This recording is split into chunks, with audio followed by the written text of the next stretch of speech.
I created a set of predictions and have started a new observing program of what I called Jupiter Extinction Events, JEEs.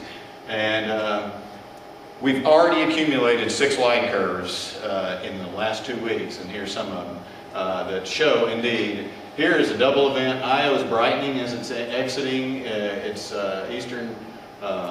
western Taurus.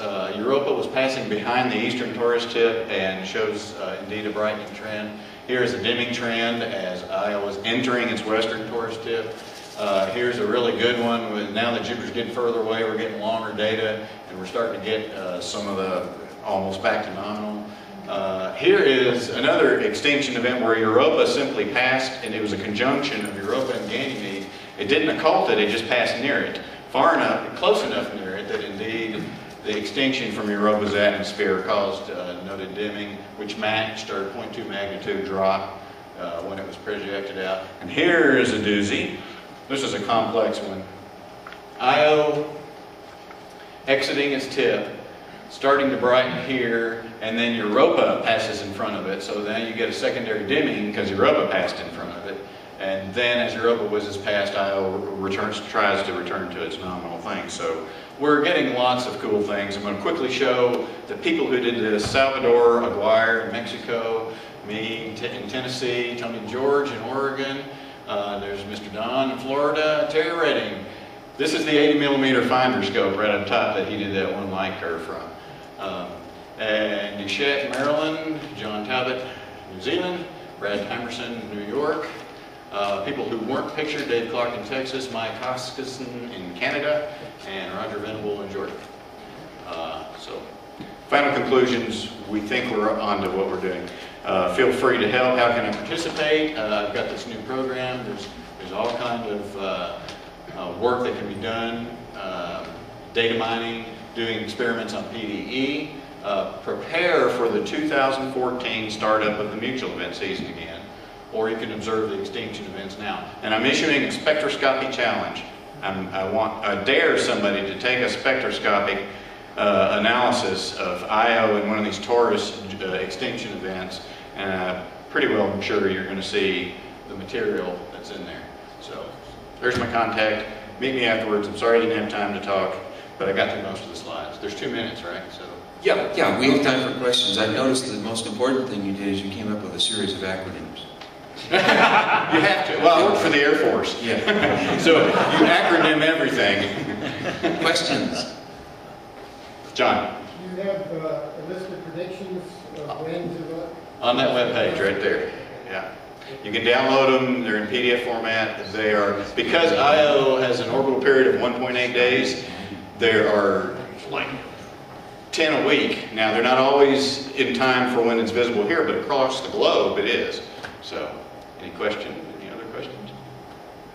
Yes? Tell us about what camera you use. My camera is an older Astrovid. This is video. I don't know if I mentioned it at the beginning. This is all done with video cameras. And I have an old manual gain where I can select the manual gain. It's a GBC 505E, Adirondack sold it. I bought it back in the late 80s or something like that. And I dug it out because it doesn't have the micro lenses, which I'm having problems with, and other video camera problems. It's just a basic, very insensitive actually camera, but these are bright objects, so it works out perfectly. You can get with me and I'll be glad to post, give you the software I use to reduce the video and how to reduce it and all that if you want to get involved. But I dare somebody, give me your spectral data. I assume there's an atmosphere loss on the Jupiter side, is that Atmosphere. Well, I don't know if it's a loss. You're saying that, yeah. Okay. Rephrase the question because I'm. I assume there's an atmosphere loss on the Jupiter side since you had a dimming. No, it's not on the Jupiter side. It's the dimming is the closer you get to the body of the occulter of either Io or Europa. The closer you get to their body, the thicker the atmosphere. In other words, if you picture an atmosphere, it's going to be more tenuous out at the ends than it is towards the center. It's going to be denser, closer to the body. So the dimming occurs because you're going through thicker and thicker atmosphere. It's the same reason you can see the sun at sunrise, but if you look at it overhead, it'll fry your retinas. It's thicker the closer the object line of sight passes closer to the occulting body, and then it gets to less and less dense material away from it. But that's a good question. I should have probably had a slide to explain that. Richard? One more quick question. Okay, Richard gets it. It strikes me that the data that would be cleanest or give you the best chance of just getting this thing without secondary effects in the video processing and all that would be the fact that you should see this halo surrounding the shadow of the satellite on the planet Jupiter. Mm-hmm. And the images that you used from Parker were obviously highly processed with unsharp masking, which will usually create all sorts of artifacts. He sent me the raw ones, and I checked those as well. But also, in addition, we've now been data mining Voyager and other pictures and finding the same thing. It's very faint, and it's not very obvious. What is the magnitude? Because you can't tell. 1/10 of a magnitude. Total extinction, but it's spread out over a long area, so the gradient isn't very sharp, which is, I think, why people also haven't noticed it in visible images. It's not a sharp cutoff. It's a very gradual over between 6 and 30 radii. So it literally can encompass like a quarter of the face of Jupiter. But you know, it's for... That still strikes me as the potentially cleanest way to look at it.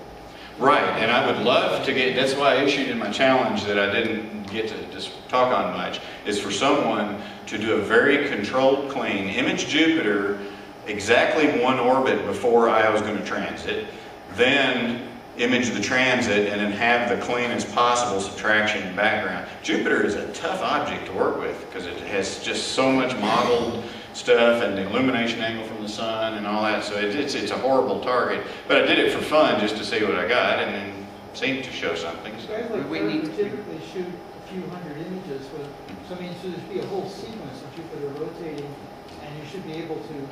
Yeah, but then, Okay, we need to move on. we'll talk more about it. Sorry. Sorry.